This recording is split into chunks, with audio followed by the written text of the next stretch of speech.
ಬೇಸಿಗೆ ಕಾಲದಲ್ಲಿ ಮನೆಗೆ ಬಂದ ನೆಂಟ್ರು. ಪಕ್ಷಿಗಳ ಗ್ರಾಮದಲ್ಲಿ ಆ ವರ್ಷ ಬಿಸಿಲು ತುಂಬಾ ಜಾಸ್ತಿ ಇತ್ತು. ಬೆಳಗ್ಗೆ 10 ಗಂಟೆಗೆನೆ ಮನೆಯಿಂದ ಹೊರಗಡೆ ಬರಕ್ಕಾಗದೇ ಇರುವಷ್ಟು ಬಿಸಿಲಿತ್ತು. ಆವಾಗ ಚೋಟಿಗಿಳಿ ಅವಳ ಮನೆಯಲ್ಲಿದ್ದ ಒಂದು ಚಿಕ್ಕ ಟೇಬಲ್ ಫ್ಯಾನ್ ಮುಂದ್ಗಡೆ ಕೂತ್ಕೊಂಡು ವಿಶ್ರಾಂತಿ ತಗೊಳ್ತಾ ಇದ್ಲು. ಅವಳ ಮಗ ಬನ್ನು ಫ್ರಿಡ್ಜ್ ಓಪನ್ ಮಾಡಿ ಅವನಿಗೆ ಬೇಕಾಗಿರುವ ಹಣ್ಣುಗಳನ್ನ ತಗೊಂಡು ತಿಂತಿದ್ದ. ಬನ್ನು, ಪದೇ ಪದೇ ಫ್ರಿಡ್ಜ್ ನ ಡೋರ್ ನ ಓಪನ್ ಮಾಡ್ಬೇಡ ಕಣೋ. ಅದ್ರ ಒಳಗಿರುವ ಚಿಲ್ನೆಸ್ ಎಲ್ಲ ಹೋಗ್ಬಿಡುತ್ತೆ. ಕರೆಂಟ್ ಬಿಲ್ ಕಟ್ಟಕ್ಕಾಗಲ್ಲ. ಪದೇ ಪದೇ ಓಪನ್ ಮಾಡ್ತಿದ್ರೆ ನಾವೇ ಐಸಂಗೆ ಕರಗೋಗ್ತೀವಿ. ಮಮ್ಮಿ, ಹೊರಗಡೆ ತಂದೂರಿ ಚಿಕನ್ ಬೇಯುವ ಹಾಗೆ ಬಿಸಿಲು ಜಾಸ್ತಿ ಇದೆ. ನನ್ನ ಮುಖ ಎಲ್ಲ ನೋಡ್ದ ಹೇಗೆ ಬೆವ್ತಿದೆ ಅಂತ. ಪದೇ ಪದೇ ಹೀಗೆ ಫ್ರಿಡ್ಜ್ ನ ಓಪನ್ ಮಾಡಿದ್ರೆ ಅದರಿಂದ ಬರುವ ಗಾಳಿಯಲ್ಲಿ ನನಗೆ ಚಿಲ್ನೆಸ್ ಸಿಗುತ್ತೆ.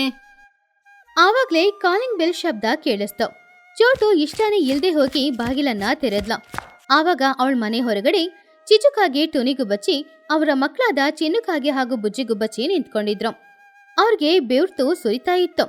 ಆದ್ರೂ ಕೂಡ ಅವ್ರ ಮುಖದಲ್ಲಿ ಒಂದು ಆಸೆ ಕಾಣಿಸ್ತಿತ್ತು. ಚೋಟು ಅವರನ್ನ ನೋಡಿ ಶಾಕ್ ಆಗಿ, ಅರೆ, ನೀವೇನು ಈ ಕಡೆ ಬಂದಿದ್ದೀರಾ? ಏನಾದ್ರೂ ಹಬ್ಬನ ಅಥವಾ ದಾರಿ ತಪ್ಪಿ ಏನಾದ್ರೂ ಈ ಕಡೆ ಬಂದ್ರಾ? ಏನ್ ಚೋಟು, ಮನೆಗ್ ಬಂದ ಸಂಬಂಧಿಕರನ್ನ ನೋಡಿ ದಾರಿ ತಪ್ಪಿ ಬಂದ್ರ ಅಂತ ಕೇಳದ? ಈ ಬಿಸಿಲಿಗೆ ನಿನ್ ಮನೆಯಲ್ಲಿ ಎಸಿ ಇದೆ ಅಲ್ವಾ, ಅದಕ್ಕೆ ಒಂದೆರಡು ದಿನ ಇದ್ದೋಗೋಣ ಅಂತ ಬಂದೋ. ಅದಕ್ಕೆ ಹೋಗಿ ಹೀಗೆ ಮಾತಾಡ್ತೀಯ ನೀನು? ಹೌದು ಚೋಟು, ನಮ್ಮ ಮನೆಯಲ್ಲಿ ಫ್ಯಾನ್ ಕೆಲಸ ಮಾಡ್ತಾ ಇಲ್ಲ. ಕರೆಂಟ್ ಬಿಲ್ ನೋಡಿದ್ರೆ ಎದೆ ಬಡ್ದೋಗುವ ರೀತಿ ಇದೆ. ಅದಕ್ಕೇನೆ ನಿನ್ ಮನೆಗೆ ಬಂದ್ರೆ ಎಲ್ಲರೂ ಸೇರ್ಕೊಂಡು ಒಂದೇ ಫ್ಯಾನ್ ಅಡಿಯಲ್ಲಿ ಕೂತ್ಕೊಂಡ್ರೆ ಕರೆಂಟ್ ಬಿಲ್ಲು ಉಳಿತಾಯ ಆಗುತ್ತೆ ಅಂತ ಬಂದೋ. ಹೌದು ಚೋಟು ಆಂಟಿ, ಎಲ್ಲರೂ ಒಂದೇ ಮನೆಯಲ್ಲಿದ್ರೆ ನಿಮಗೇನು ಕಷ್ಟ ಆಗುತ್ತೆ ಅಲ್ವಾ? ಅದಕ್ಕೆ ಬರುವಾಗನೇ ಬಾಟ್ಲಲ್ಲಿ ನೀರ್ ತಂದಿದೀವಿ. ಆದ್ರೆ ಬರುವ ದಾರಿಯಲ್ಲಿ ನೀರ್ ಖಾಲಿ ಆಗ್ಬಿಡ್ತು. ನಿಮ್ಮ ಫ್ರಿಡ್ಜ್ ಇಂದ ಸ್ವಲ್ಪ ನೀರ್ ತಗೋತೀವಿ. ಆವಾಗ ಬನ್ನುಗಿಳಿ ಮೆಲ್ಲೆ, ಮಮ್ಮಿ, ಇವರು ಸಂಬಂಧಿಕರಲ್ಲ, ನಮ್ಮ ಮನೆಯಿಂದ ಎಲ್ಲನೂ ದೋಚ್ಕೊಂಡೋಗಕ್ಕೆ ಬಂದಿರುವ ಜಿಪುಣರು. ಈ ಗುಂಪುನ ಮನೆಯೊಳಗೆ ಸೇರಿಸ್ಬೇಡಿ. ಬಾಯಿ ಮುಚ್ಚು ಬನ್ನು, ಬಂದವ್ರನ್ನ ಹಾಗೆ ಮಾತಾಡ್ಸ್ಬಾರ್ದು. ಬನ್ನಿ ಬನ್ನಿ, ಮೊದ್ಲು ಮನೆಯೊಳಗೆ ಬನ್ನಿ. ಎಲ್ರೂ ಮನೆಯೊಳಗಡೆ ಬಂದು ಫ್ಯಾನ್ ಕೆಳಗಡೆ ಕೂತ್ಕೊಂಡ್ರು. ಆವಾಗ ಚಿಚುಕಾಗಿ ಅವಳ ಬ್ಯಾಗಿಂದ ಒಂದು ಬಾಳೆಹಣ್ಣು ಸಿಪ್ಪೆನ ಹೊರಗಡೆ ತೆಗೆದ್ಲು. ತಗೋಬನ್ನು, ಬರುವಾಗ ದಾರಿಯಲ್ಲಿ ನಿನ್ಗೋಸ್ಕರ ಹಣ್ಣು ತಗೊಂಡು, ಆದ್ರೆ ಬರುವಾಗ ನಮಗೆ ಹಸಿವಾಯ್ತು, ಅದಕ್ಕೆ ನಾವೇ ತಿನ್ಬಿಟ್ಟು. ತಗೋ ಈ ಬಾಳೆಹಣ್ಣು ಸಿಪ್ಪೆ, ಯಾವ್ದಕ್ಕಾದ್ರೂ ಉಪಯೋಗ ಆಗುತ್ತೆ. ನಮ್ನ ಜಿಪುಣರು ಅಂತ ಮಾತ್ರ ತಿಳ್ಕೊಬೇಡ. ಅಮ್ಮ, ಸಂಬಂಧಿಕರ ಮನೆಗೆ ಬಂದು ಸಿಪ್ಪೆ ಕೊಡ್ತಿದ್ದೀರಾ, ನಾಚಿಕೆ ಆಗ್ತದೆ ಅಮ್ಮ. ಚೋಟು, ನಾವು ಕೂಡ ನಿಮಗೋಸ್ಕರ ಬರುವಾಗ ಒಂದು ಬಿಸ್ಕೆಟ್ ಪ್ಯಾಕೆಟ್ ತಗೊಂಡು, ಬರುವಾಗ ಹಸಿವಾಯ್ತು ಅಂತ ಸ್ವಲ್ಪ ತಿಂದಿದ್ದೀವಿ. ತಗೊಳ್ಳಿ, ನಿಮಗೋಸ್ಕರ ಒಂದೆರಡು ಬಿಸ್ಕೆಟ್ ಇಟ್ಟಿದ್ದೀವಿ, ನೀವಿಬ್ರು ತಿಂದ್ಕೊಳ್ಳಿ. ವಾವ್, ಎಷ್ಟು ಚೆನ್ನಾಗಿ ಸಂಬಂಧಿಕರ ಮನೆಗೆ ಬಂದಿದ್ದೀರಾ. ಖಾಲಿಯಾದ ಬಿಸ್ಕೆಟ್ ಕವರ್, ಆಮೇಲೆ ಬಾಳೆಹಣ್ಣು ಸಿಪ್ಪೆ. ಮಮ್ಮಿ, ನಾವಿವರಿಗೆ ಡಿನ್ನರಿಗೆ ಖಾಲಿ ಪ್ಲೇಟ್ ಕೊಡೋಣ, ಆಮೇಲೆ ಡಯಟ್ ಅಂತ ಹೇಳೋಣ. ಸ್ವಲ್ಪ ಸಮಯದಲ್ಲಿ ಅಲ್ಲಿ ಜಗಳ ಶುರುವಾಯ್ತು. ಹಾಲಲ್ಲಿದ್ದ ಒಂದೇ ಒಂದು ಫ್ಯಾನ್ ಮುಂದ್ಗಡೆ ಯಾರು ಕೂತ್ಕೊಳ್ಳೋದು ಅನ್ನುವ ಜಗಳನೇ ಅದು. ಇಲ್ಲಿ ನೋಡಿತು ನೀನು ವಯಸ್ಸಲ್ಲಿ ಸಣ್ಣವಳು, ವಯಸ್ಸಲ್ಲಿ ದೊಡ್ಡವಳಾದ ನನಗೇನೆ ಗಾಳಿ ಬೇಕು. ನಿನ್ನ ರೆಕ್ಕೆಗಳಿಗೆ ಗಾಳಿ ತಗಲಿದ್ರೆ ಸಾಕು, ಆದ್ರೆ ನನ್ನ ಮುಖಕ್ಕೆ ಗಾಳಿ ತಗಲ್ಬೇಕು. ಅದರಿಂದ ನೀನು ಆಚೆ ಕೂತ್ಕೋ. ಅದೆಲ್ಲ ಆಗೋದಿಲ್ಲ ಚಿಚ್ಚು, ನಾನು ಕೂಡ ಬಿಸಿಲಲ್ಲಿ ನಡ್ಕೊಂಬಂದಿದ್ದೀನಿ. ನನಗೇನು ತುಂಬಾ ಬೆವರ್ತಾ ಇದೆ, ಅದರಿಂದ ನನಗೇನೆ ಫ್ಯಾನ್ ಗಾಳಿ ಬೇಕು. ಬುಜ್ಜಿ, ಫ್ಯಾನ್ನ ನಮ್ಮ ಕಡೆ ಹೋಗಿ ತಿರುಗಿಸು ಹೋಗು. ಹೌದೌದು, ನನಗೂ ಕೂಡ ಗಾಳಿ ಬೇಕು. ಒಬ್ರಿಗೇನೆ ಹೀಗೆ ಇಟ್ರೆ ಗಾಳಿ ಸರಿಯಾಗಲ್ಲ. ಫ್ಯಾನ್ನ ರೊಟೇಷನ್ ಅಲ್ಲಿ ಇಟ್ರೆ ಎಲ್ರಿಗೂ ಗಾಳಿ ಸಿಗುತ್ತೆ. ಇಲ್ಲ, ರೊಟೇಷನ್ ಅಲ್ಲಿ ಇಟ್ರೆ ಗಾಳಿಯೇ ವೇಸ್ಟ್ ಆಗೋದು. ನನ್ ಮುಖಕ್ಕೆ ಗಾಳಿ ತಗಲ್ಬೇಕು. ಡೇ ಚಿನ್ನು, ನೀ ಪೋಯಿ ಫ್ಯಾನ್ ಅಂಜಲ ವೇಡಾ ಪೋ. ಅಯ್ಯೋ ಚಿಚ್ಚು, ಫ್ಯಾನ್ನ ಇಟ್ರಲ್ಲಿಟ್ರೆ ಮೋಟ್ರ್ ಬಿಸಿ ಆಗುತ್ತೆ. ಮೂರಲ್ಲೇ ಇರ್ಲಿ ಬಿಡು. ಕರೆಂಟ್ ಬಿಲ್ಲು ನೀನ ಕಟ್ತೀಯಾ? ಇಲ್ಲ ತಾನೇ? ಮನೆಗ್ ಬಂದ್ ಸಂಬಂಧಿಕರ ಜೊತೆ ಹೀಗೇನಾ ಮಾತಾಡೋದು? ಏನ್ ಚೋಟು ನೀನು? ಸರಿಯಾಗಿ ಆವಾಗ್ಲೇ ಚಿಚುಕಾಗಿ ಅವಳ ಬ್ಯಾಗಿಂದ 2 ಹಳೆಯ ಫೋನ್ಗಳು, ಒಂದು ಪವರ್ ಬ್ಯಾಂಕ್ ನ ತೆಗೆದ್ಲು. ಚೋಟು, ನಿನ್ ಮನೇಲಿ ಕರೆಂಟ್ ಬಿಲ್ಲು ನೀನೇ ತಾನೇ ಕಟ್ಟೋದು? ಅದು ನನ್ನ ಮನೇಲಿ ಕರೆಂಟ್ ಬಿಲ್ಲು ಜಾಸ್ತಿ ಆಗುತ್ತೆ ಅಂತ ನನ್ನ ಪವರ್ ಬ್ಯಾಂಕು ಮೊಬೈಲ್ನ ತಂದಿದ್ದೀನಿ. ಸ್ವಿಚ್ ಬೋರ್ಡು ಎಲ್ಲಿದೆ? ಆಂಟಿ, ಇದು ನಮ್ಮ ಮನೇನ ಅಥವಾ ಚಾರ್ಜಿಂಗ್ ಸೆಂಟರಾ? ಫ್ಯಾನಿಗೇನೆ ಜಗಳ ಮಾಡ್ತಿದ್ದೀರಾ ಇವಾಗ? ಇದು ಬೇರೆನಾ? ಏನ್ ಚಿಚ್ಚು, ನೀನೇ ಮನೆಯಿಂದ ಎಲ್ಲನೂ ತಗೊಂಬಂದಿದೀಯಾ? ನಾನು ಕೂಡ ಮನೆಯಿಂದ ಚಾರ್ಜ್ ಲೈಟು, ನನ್ನ ಫೋನ್ ಎಲ್ಲ ತಂದಿದ್ದೀನಿ, ಚಾರ್ಜ್ ಹಾಕ್ಬೇಕು. ಚೋಟು, ಸ್ವಿಚ್ ಬೋರ್ಡ್ ಹತ್ರ ನನಗೂ ಸ್ವಲ್ಪ ಜಾಗ ಇಡು. ಅಯ್ಯಯ್ಯೋ, ಸ್ವಲ್ಪ ನಿಲ್ಲಿ. ಎಲ್ಲ ಒಂದೇ ಸಲ ಹಾಕಿದ್ರೆ ಶಾರ್ಟ್ ಸರ್ಕ್ಯೂಟ್ ಆಗುತ್ತೆ, ಇರಿ. ಅಯ್ಯೋ ಚೋಟು, ಏನೂ ಆಗಲ್ಲ, ಎಲ್ಲ ಸಾಧಾರಣವಾಗಿ ಕರೆಂಟ್ ಬಿಲ್ ಬರುತ್ತೆ ಅಂತಾನೆ ಎಲ್ಲ ತಗೊಂಬಂದಿದೀವಿ. ಲೇ ಚಿನ್ನು, ನೀನೋಗಿ ಆ ಪವರ್ ಬ್ಯಾಂಕ್ ಚಾರ್ಜ್ ಹಾಕೋ. ಸ್ವಲ್ಪ ಸಮಯದಲ್ಲಿ ಫ್ರಿಡ್ಜ್ ಹತ್ರ ಎಣ್ಣೆ ಜಗಳ ಶುರುವಾಯ್ತು. ಲೇ ಬನ್ನು, ಆ ಫ್ರಿಜ್ಜಲ್ಲಿರುವ ಜ್ಯೂಸ್ನ ಈ ಕಡೆ ಕೊಡೋ. ಸಂಬಂಧಿಕರು ಬಂದ್ರೆ ಈ ರೀತಿ ಎಲ್ಲನೂ ಉಪಚರಿಸ್ಬೇಕಲ್ವಾ? ಅಯ್ಯೋ ಆಂಟಿ, ಅದು ನನ್ನ ಜ್ಯೂಸು, ಅದರಿಂದ ನಾನು ಯಾರಿಗೂ ಕೊಡೋದಿಲ್ಲ ಆಂಟಿ. ಅರೆ ಚೋಟು, ಏನು ನಿನ್ನ ಮಗನ್ನ ಹೀಗೆ ಬೆಳೆಸಿಟ್ಟಿದೀಯಾ? ಮನೆಗೆ ಬಂದವ್ರ ಜೊತೆ ಹೆಂಗ್ ಮಾತಾಡಬೇಕು ಅಂತ ಗೌರವ ಕೂಡ ಅವನಿಗೆ ಹೇಳ್ಕೊಡ್ಲಿಲ್ವಾ? ಯಾರಿಗೆ ಏನು ಸಿಕ್ಕಿದ್ರು ಎಲ್ಲರೂ ಹಂಚ್ಕೋಬೇಕು. ಬನ್ನು, ಆ ಜ್ಯೂಸಿಗೆ ಸ್ವಲ್ಪ ನೀರನ್ನ ಮಿಕ್ಸ್ ಮಾಡು. ಹಾಗೆ ಮಾಡಿದ್ರೆ ಕ್ವಾಂಟಿಟಿ ಜಾಸ್ತಿಯಾಗಿ ಎಲ್ಲರಿಗೂ ಜ್ಯೂಸು ಸಾಕಾಗುತ್ತೆ. ಬೇಡ ಬೇಡ, ಹಾಗೆ ಮಾಡಿದ್ರೆ ರುಚಿ ಬದಲಾಗುತ್ತೆ. ಇಲ್ಲಿ ನೋಡಿ ಚೋಟು ಆಂಟಿ, ಮೊದಲು ನೀವು ಆ ಜ್ಯೂಸ್ನ ತೆಗೆದು ನನಗೆ ಕೊಡಿ. ಮನೆಗೆ ಬಂದ ಸಂಬಂಧಿಕರನ್ನ ಮೊದಲು ಗಮನಿಸಬೇಕು. ಒಬ್ಬೊಬ್ಬೋ, ನೀವೇನು ಸಂಬಂಧಿಕರಾಗಿ ಬಂದಿದ್ದೀರಾ ಅಥವಾ ರಾಕ್ಷಸರ ಹಾಗೆ ಬಂದಿದ್ದೀರಾ? ಒಬ್ರಿಗೊಬ್ರು ಈ ರೀತಿ ಜಗಳ ಮಾಡಿದ್ರೆ ಆಮೇಲೆ ಚೆನ್ನಾಗಿರಲ್ಲ.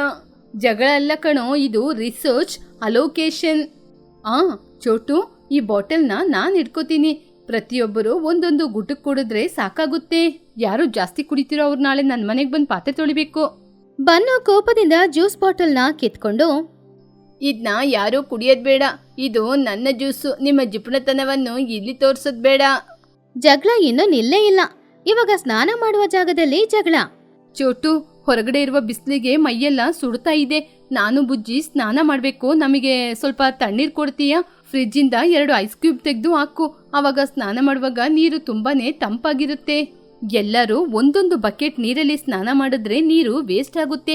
ಅದರಿಂದ ಮೊದಲು ನಾನು ಸ್ನಾನ ಮಾಡ್ತೀನಿ. ಆ ನೀರನ್ನ ಒಂದು ಬಕೆಟಲ್ಲಿ ಸೇವ್ ಮಾಡಿ ಇಟ್ಕೊಂಡು ಆಮೇಲೆ ಎಲ್ಲರೂ ಅದೇ ನೀರಲ್ಲಿ ಸ್ನಾನ ಮಾಡಬೇಕು. ಅದನ್ನು ಕೇಳಿ ಚೋಟಿಗಿಳಿ ತುಂಬಾನು ಕೋಪದಿಂದ, ಛೀ ಚಿಚ್ಚು, ಏನ್ ಹಾಗೆ ಹೇಳ್ತಾ ಇದೀಯಾ? ಯಾರಾದ್ರೂ ಕೊಳಕ್ ನೀರಲ್ಲಿ ಸ್ನಾನ ಮಾಡ್ತಾರಾ? ಯಾಕೆ ಮಾಡೋದಿಲ್ಲ? ಇದು ವಾಟರ್ ರೀಸೈಕಲಿಂಗ್. ಸಿಟಿಯಲ್ಲಿ ಹೀಗೇನೆ ಮಾಡೋದು. ತುನಿ, ನಿನಗೆ ಆಗದಿದ್ರೆ ನೀನು ಸ್ನಾನ ಮಾಡಬೇಡ, ಕೈ ಕಾಲು ತೊಳ್ಕೊ. ಬುಜ್ಜಿ ಬೇಕಾದ್ರೆ ಮುಖ ತೊಳ್ಕೊಂಡೊಳಗೆ ಬರ್ಲಿ.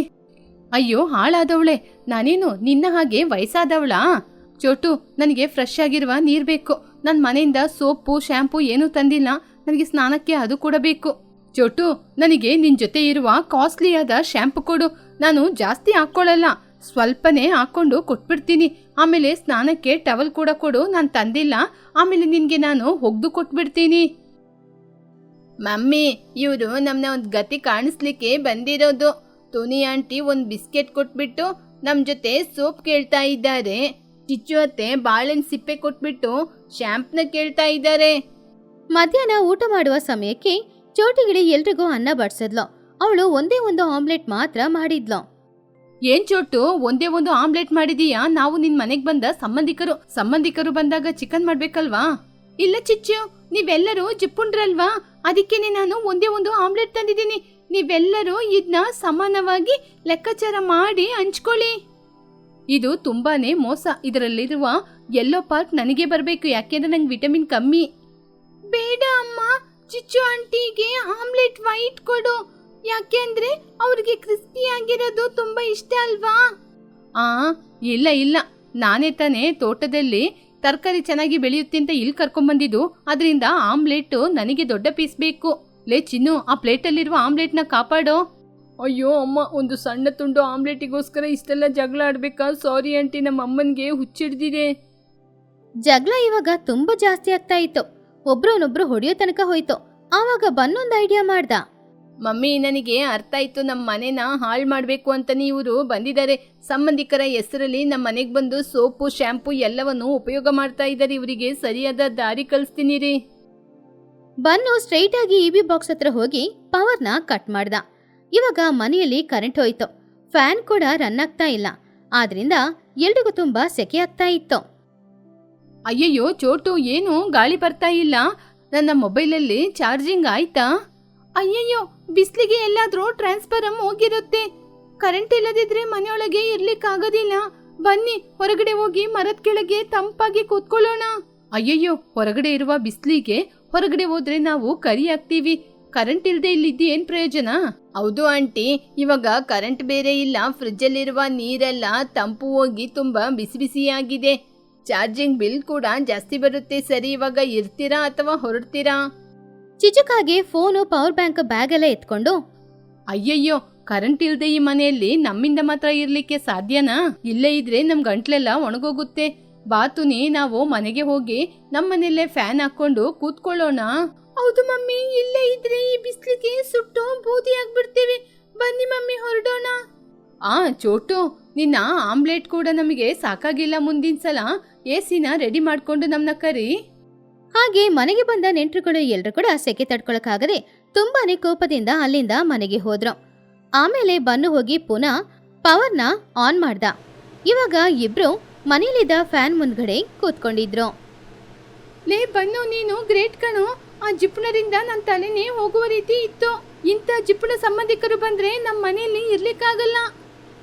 ಹೌದು ಮಮ್ಮಿ, ಅವರು ಬಂದು ನಮ್ಮ ಮನೆಯಲ್ಲಿರುವ ಸೋಪು, ಶ್ಯಾಂಪು ಎಲ್ಲವನ್ನು ಖಾಲಿ ಮಾಡಿದ್ದಾರೆ. ಪರವಾಗಿಲ್ಲ, ಈ ಬಿಸಿಲಿಂದ ನಮ್ಮನ್ನ ನಾವು ಕಾಪಾಡ್ಕೊಂಡು ಇನ್ನು ನೆಮ್ಮದಿಯಾಗಿ ಮನೆಯಲ್ಲಿ ಇರ್ಬೋದು.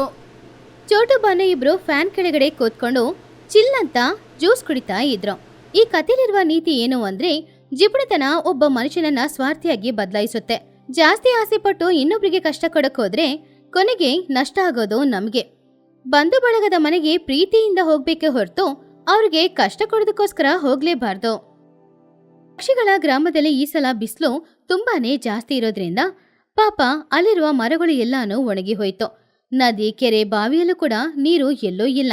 ಆ ಬಿಸಿಲು ತಡ್ಕೊಳಕ್ಕಾಗದೆ ಪಕ್ಷಿಗಳು ಎಲ್ರೂ ಕೂಡ ತುಂಬಾನೇ ಕಷ್ಟಪಡ್ತಾ ಇದ್ದಾಗ ಪಕ್ಷಿಗಳ ಕಷ್ಟವನ್ನ ತೀರ್ಸೋದಕ್ಕೋಸ್ಕರ ಏನ್ ಮಾಡುದು ಅಂತ ಮಹಿಹದ್ದು ಯೋಚನೆ ಮಾಡ್ತಾ ಇತ್ತು. ಮಹಿಹದ್ದು ಪಕ್ಷಿಗಳನ್ನೆಲ್ಲ ಕರೆದು, ಎಲ್ರೂ ಕೇಳಿ, ಈ ವರ್ಷ ಯಾರೂ ಅಂದ್ಕೊಳ್ದೇ ಇರುವಷ್ಟು ಬಿಸಿಲು ತುಂಬಾನೇ ಜಾಸ್ತಿ ಆಗ್ತಾ ಇದೆ. ಈ ಬಿಸಿಲಲ್ಲಿ ಹೊರಗಡೆ ಬಂದು ನಿಲ್ಲಕ್ಕೂ ಆಗ್ತಾ ಇಲ್ಲ, ಮನೆಯೊಳಗಡೆ ಕೂತ್ಕೊಳ್ಳೋಕ್ಕೂ ಆಗ್ತಾ ಇಲ್ಲ. ಅದರಲ್ಲೂ ರಾತ್ರಿಯಲ್ಲಿ ಮಲಗಿ ನಿದ್ರೆ ಮಾಡೋಕ್ಕಂತೂ ಆಗ್ತಾ ಇಲ್ಲ. ನಾವು ದೊಡ್ಡವರು ಪರವಾಗಿಲ್ಲ, ಚಿಕ್ಕ ಮಕ್ಕಳು ತುಂಬಾನೇ ಕಷ್ಟಪಡ್ತಾ ಇದ್ದಾರೆ. ಈ ಬಿಸಿಲಿಂದ ತಪ್ಪಿಸ್ಕೊಳ್ಳೋಕ್ಕೆ ನಿಮ್ ಯಾರ ಹತ್ರನಾದ್ರೂ ಏನಾದರೂ ಐಡಿಯಾ ಇದೆಯಾ? ಅಯ್ಯೋ ಮಹಿಯವ್ರೆ, ಐಡಿಯಾ ಏನಾದರೂ ಇದ್ದಿದ್ರೆ ನಾವು ಅದನ್ನ ಮಾಡ್ತಾ ಇದ್ವಿ, ನಿಮ್ಗೂ ಹೇಳ್ತಾ ಇದ್ವಿ. ಐಡಿಯಾ ಇಲ್ಲದೆ ತಾನೇ ಈ ಬಿಸಿಲಿ ನಾವೆಲ್ಲರೂ ಕಷ್ಟಪಡ್ತಾ ಇರೋದು. ನೋಡಿ, ನಾನು ಬಿಳಿಯಾಗಿದ್ದೆ, ಇವಾಗ ನಾನೊಂಥರ ಕೊಳಕು ಬಣ್ಣಕ್ಕೆ ಬದಲಾಗಿದ್ದೀನಿ.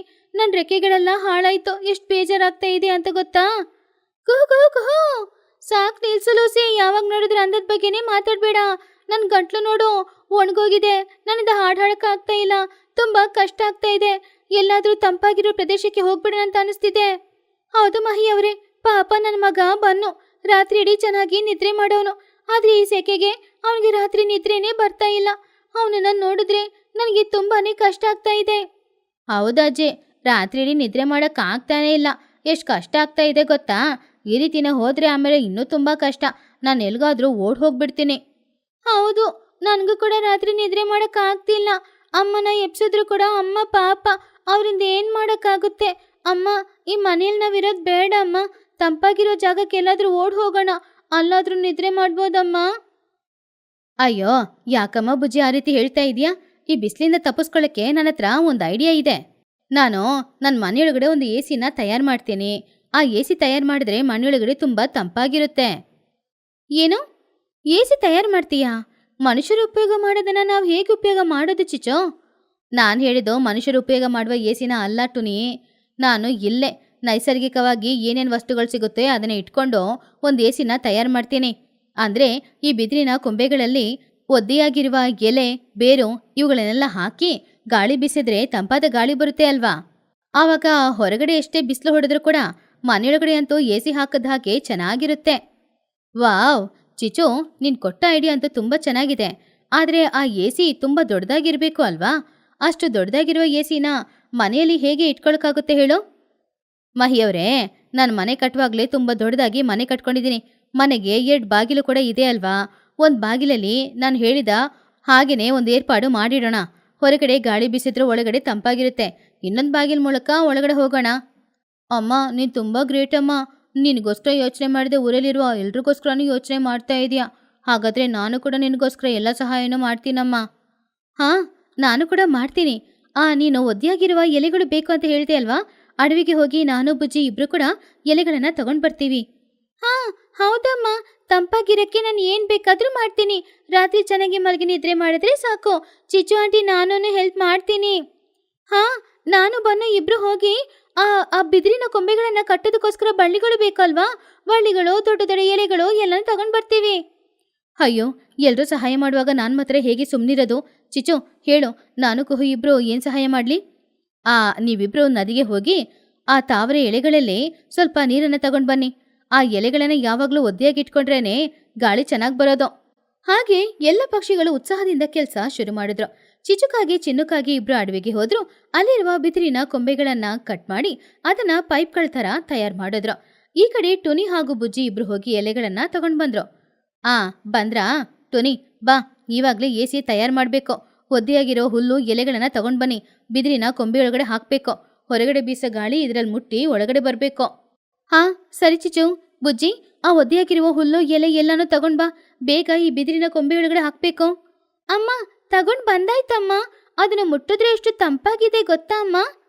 ಹಾಗೆ ಚೋಟು ಚಿಚು ಎಲ್ರೂ ಸೇರಿ ಆ ಬಿದಿರಿನ ಕೊಂಬೆಗಳಲ್ಲಿ ಆ ಹಸಿಯಾಗಿರೋ ಹುಲ್ಲನ್ನ ಹಾಕಿ ತುರ್ಕೋದ್ರು. ಚೋಟು, ಇವಾಗ ಈ ಬಿದಿರಿನ ಕೊಂಬೆನ ಆ ಬಳ್ಳಿ ಹಾಕಿ ಟೈಟಾಗಿ ಕಟ್ಟು. ಬೀಳ್ಬಾರ್ದು. ಗಾಳಿ ಇದನ್ನ ಮುಟ್ಟಿ ಒಳಗಡೆ ಬರುವಾಗ ತಂಪಾಗಿರುತ್ತೆ. ಸರಿ ಚಿಚು, ಗಟ್ಟಿಯಾಗಿನೇ ಕಟ್ತಾ ಇದ್ದೀನಿ. ನೀನು ಆ ಕಡೆ ಸರಿಯಾಗಿ ಕಟ್ಟು, ಸರಿನಾ? ಚಿಚು, ನಾವು ನೀರ್ ತಗೊಂಡ್ ಬಂದಿದೀವಿ. ಅದನ್ನ ಏನ್ ಮಾಡೋದು? ಈ ಹುಲ್ ಮೇಲೆ ಆ ನೀರನ್ನ ಉಯ್ಲಾ? ಹಾಗೆ ಲೂಸಿ ಹಾಗೂ ಕುಹು ತಗೊಂಡ್ ಬಂದ ನೀರನ್ನ ಆ ಒದ್ದೆಯಾಗಿರೋ ಹುಲ್ಲಿನ ಮೇಲೆ ಉಯ್ದ್ರು. ಕೊನೆಗೆ ಚೋಟು ಹಾಗೂ ಚಿಚು ಇಬ್ರು ಹೇಗೋ ಕಷ್ಟಪಟ್ಟು ಒಂದ್ ಬಾಗಿಲಿಗೆ ಆ ಬಿದಿರಿನ ಕೊಂಬೆಗಳನ್ನ ಕಟ್ಟಿದ್ರು. ತಾವರೆ ಎಲೆಗಳಿಂದ ಮುಚ್ಚಿದ್ರು. ಇವಾಗ ಎಲ್ರೂ ಮನೆಯೊಳಗಡೆ ಹೋಗಿ ಕೂತ್ಕೊಳ್ಳಿ. ಹೊರಗಡೆ ಎಷ್ಟು ಬಿಸಿಯಾಗಿ ಗಾಳಿ ಬೀಸಿದ್ರು ಕೂಡ ಮನೆಯೊಳಗಡೆ ತಂಪಾಗಿ ಗಾಳಿ ಬೀಸುತ್ತೆ. ಎಲ್ರೂ ಒಳಗಡೆ ಹೋಗಿ ಕೂತ್ಕೊಂಡು ಗಾಳಿ ಹೇಗೆ ಬರ್ತಾ ಇದೆ ಅಂತ ಸ್ವಲ್ಪ ನೋಡಿ ಹೇಳಿ. ಪಕ್ಷಿಗಳು ಎಲ್ರೂ ಕೂಡ ಇನ್ನೊಂದು ಬಾಗಿಲಲ್ಲಿ ಮನೆಯೊಳಗಡೆ ಹೋಗಿ ಕೂತ್ಕೊಂಡ್ರು. ಹೊರಗಡೆ 48 ಡಿಗ್ರಿಯಲ್ಲಿ ಬಿಸಿಲು ಹೊಡಿತಾ ಇದ್ರು ಕೂಡ ಮನೆಯೊಳಗಡೆ ಅಂತೂ ಆ ಬಿಸಿಲು ಸ್ವಲ್ಪನೂ ಗೊತ್ತಾಗ್ಲೇ ಇಲ್ಲ. ತುಂಬಾನೇ ತಂಪಾಗಿತ್ತು. ಹೇಳಕ್ಕೋದ್ರೆ ಎಸಿ ಹಾಕದ ಹಾಗೇನೆ ಇತ್ತು. ವಾವ್ ಅಮ್ಮ, ಇಲ್ಲಿ ತುಂಬಾ ತಂಪಾಗಿದೆ ಅಮ್ಮ. ನನಗೆ ಸ್ವಲ್ಪನೂ ಬೆವರ್ತಾನೆ ಇಲ್ಲ. ಇವತ್ ರಾತ್ರಿ ಇಲ್ಲೇ ಮಲ್ಗೋದಮ್ಮ. ಇಲ್ಲೇ ಊಟ, ಇಲ್ಲೇ ಮಲ್ಗೋದೆಲ್ಲನೂ. ಹೌದು ಚಿಚು, ನಿನ್ ಐಡಿಯಾ ತುಂಬಾ ಚೆನ್ನಾಗಿದೆ. ಮನೆಯೊಳಗಡೆ ಸ್ವಲ್ಪನೂ ಸೆಕೆನೇ ಇಲ್ಲ. ತುಂಬಾ ತಂಪಾಗಿದೆ, ಎಸಿ ಹಾಕಿರೋ ತರಾನೇ. ನೀನ್ ಮಾಡಿದ ಸಹಾಯನ ನಾನು ಯಾವಾಗ್ಲೂ ಮರೆಯಲ್ಲ ಚಿಚು. ಹೌದು ಚಿಚು, ಇಲ್ಲಿ ನೋಡು, ನನಗೆ ಸ್ವಲ್ಪನೂ ಬೆವರ್ತಾನೆ ಇಲ್ಲ. ತುಂಬಾ ತಂಪಾಗಿದೆ. ಇವಾಗ್ಲೇ ಹಾಗೇನೆ ಮಲ್ಕೊಂಡು ನಿದ್ರೆ ಮಾಡ್ಬೇಕಂತ ಅನಿಸ್ತಿದೆ. ನೀನ್ ಏನೇ ಹೇಳು, ನೀನ್ ಮಾಡಿದ ಸಹಾಯನ ಮಾತ್ರ ನಾವು ಖಂಡಿತ ಮರೆಯೋದಿಲ್ಲ. ಕುಹು ಕುಹು ಕುಹು, ಇವಾಗ್ಲೇ ಒಣಗೋಗಿರುವ ನನ್ನ ಗಂಟ್ಲೆಲ್ಲಾನು ತುಂಬಾ ತಣ್ಣಗಿದೆ. ಹಾಡು ಕೇಳಿದ್ರು ಕೂಡ ನಾನು ಚೆನ್ನಾಗಿ ಕೂತ್ಕೊಂಡು ಹಾಡು ಹಾಡ್ತೀನಿ ಚಿಚು. ಆಂಟಿ, ನಾನೋಗಿ ನನ್ನ ಕ್ರಿಕೆಟ್ ಬ್ಯಾಟು ಬಾಲ್ ಎಲ್ಲ ತಗೊಂಡ್ ಬರ್ಲಾ? ಇಲ್ಲಿ ತಂಪಾಗಿದೆ, ಇಲ್ಲೇ ನಾವು ಆಟ ಆಡ್ಕೊಳ್ತೀವಿ. ನಿನ್ ಋಣನ ಯಾವಾಗ್ಲೂ ತೀರಿಸ್ಕೊಳಕ್ಕಾಗಲ್ಲ ಚಿಚು. ನೀನ್ ಮಾತ್ರ ಇಲ್ಲ ಅಂದಿದ್ರೆ ನಮ್ ಗತಿ ಏನಾಗ್ತಿತ್ತೋ ಏನೋ. ಈ ಬೇಸಿಗೆ ಕಾಲದಲ್ಲಿ ನಾವೆಲ್ರೂ ಸತ್ತೋಗ್ತಿದ್ವೋ ಏನೋ. ಆದ್ರೆ ಸ್ವಲ್ಪ ಸಮಯದಲ್ಲೇ ಗಾಳಿ ನಿಂತೋಯ್ತು. ಒಳಗಡೆ ತಂಪಾದ ಗಾಳಿ ಬೀಸ್ತಾನೆ ಇರ್ಲಿಲ್ಲ. ಆವಾಗ ಎಲ್ರೂ ಸ್ವಲ್ಪ ಟೆನ್ಷನ್ ಆದ್ರು. ಅರೇ ಚಿಚು, ಏನಿದು ಗಾಳಿ ಬೀಸ್ತಾನೆ ಇಲ್ಲ? ಮತ್ತೆ ಪುನಃ ಮನೆಯೊಳಗಡೆ ಸೆಕೆ ಆಗುತ್ತೆ ಅಲ್ವಾ? ಯಾರು ಹೆದರ್ಬೇಡಿ, ಈ ರೀತಿ ಆಗುತ್ತೆ ಅಂತ ನನಗೆ ಗೊತ್ತೋ. ಚಿನ್ನು, ಆ ಎಲೆನ ಸ್ವಲ್ಪ ಬೇಗ ತಗೊಂಡ್ವಾ. ನಾನು ಚಿನ್ನು ಇಬ್ರು ಹೊರಗಡೆ ನಿಂತ್ಕೊಂಡು ಈ ಎಲೆಯಿಂದ ಗಾಳಿ ಬೀಸ್ತಾ ಇರ್ತೀವಿ. ಆವಾಗ ಒಳಗಡೆ ತಂಪಾದ ಗಾಳಿ ಬೀಸ್ತಿರುತ್ತೆ. ಅಮ್ಮ, ತಗೊಂಡ್ ಬಂದೆ ಅಮ್ಮ. ನಾನು ಕೂಡ ನಿನಗೆ ಸಹಾಯ ಮಾಡ್ತೀನಿ ಬಾ ಅಮ್ಮ. ಅರೆ ಚಿನ್ನು, ಚಿಚು, ನಾವೆಲ್ರೂ ಇದ್ದೀವಿ ತಾನೆ. ನೀವಿಬ್ರು ಮಾತ್ರ ಯಾಕೆ ಕಷ್ಟಪಡ್ಬೇಕು? ಒಂದೊಂದು ಗಂಟೆ ಸಮಯಕ್ಕೆ ಎಲ್ರೂ ಬಂದು ಗಾಳಿ ಬೀಸ್ಬೋದು. ಮಕ್ಳೆಲ್ರೂ ಒಳಗಡೆ ಇರ್ಲಿ, ದೊಡ್ಡವರು ನಾವೇ ಈ ಕೆಲಸನ ಮಾಡ್ಬೋದಲ್ವಾ ಟೊನಿ? ಹೌದು ಮಹಿಯವರೇ, ನಿಜ. ಮಕ್ಳೇ ನೀವು ಒಳಗಡೆ ಇರಿ, ದೊಡ್ಡವರು ನಾವೇ ಇದನ್ನೆಲ್ಲ ನೋಡ್ಕೊಳ್ತೀವಿ. ತುಂಬಾ ಸಂತೋಷ ಮಹಿಯವರೇ. ನಿಮ್ಮೆಲ್ಲರ ಸಹಾಯದೊಂದಿಗೆನೆ ನಾನು ಈ ಎಸಿನ ಮಾಡಿದ್ದು. ಹಾಗೆ ಹೊರಗಡೆ ಬಿಸಿಲು ಜಾಸ್ತಿನೇ ಇದ್ರೂ ಕೂಡ ಚಿಚುಕಾಗಿಯ ಮನೆಯೊಳಗಡೆ ಮಾತ್ರ ಎಸಿ ಹಾಕದ ಹಾಗೆ ತುಂಬಾನೇ ತಂಪಾಗಿತ್ತು. ಬಿಸಿಲಲ್ಲಿ ಕಷ್ಟಪಡ್ತಾ ಇದ್ದ ಪಕ್ಷಿಗಳು ಎಲ್ರೂ ಕೂಡ ಚಿಚುಕಾಗಿಯ ಮನೆಯಲ್ಲಿ ಕೂತ್ಕೊಂಡು ತುಂಬಾ ಸಂತೋಷ ಪಡ್ತಾ ಇದ್ರು. ಚಿಚುಕಾಗಿಗೂ ಕೂಡ ಅವರೆಲ್ಲರೂ ಅವಳ ಮನೆಯಲ್ಲಿ ಇರೋದು ತುಂಬಾನೇ ಸಂತೋಷ ಕೊಡ್ತಾ ಇತ್ತು. ಹಾಗೆ ಆ ಬೇಸಿಗೆ ಕಾಲ ಮುಗಿಯೋ ತನಕ ಕೂಡ ಹೊರಗಡೆ ಎಷ್ಟೇ ಬಿಸಿಲಿದ್ರು ಎಲ್ರೂ ಚಿಚುಕಾಗಿಯ ಮನೆಯಲ್ಲಿ ತುಂಬಾನೇ ಸಂತೋಷವಾಗಿ ಬಾಳ್ತಾ ಇದ್ರು. ಈ ಕಥೆಲಿರುವ ನೀತಿ ಏನು ಅಂದ್ರೆ, ಯಾವುದೇ ಒಂದು ಸಮಸ್ಯೆ ಬಂದರೂ ಕೂಡ ಎಲ್ರೂ ಒಗ್ಗಟ್ಟಾಗಿದ್ದು ಎಲ್ಲಾನು ಸರಿ ಮಾಡೋಕ್ಕೆ ಪ್ರಯತ್ನ ಪಟ್ರೆ ಆವಾಗ ಆ ಸಮಸ್ಯೆ ಬೇಗನೆ ದೂರ ಹೋಗುತ್ತೆ.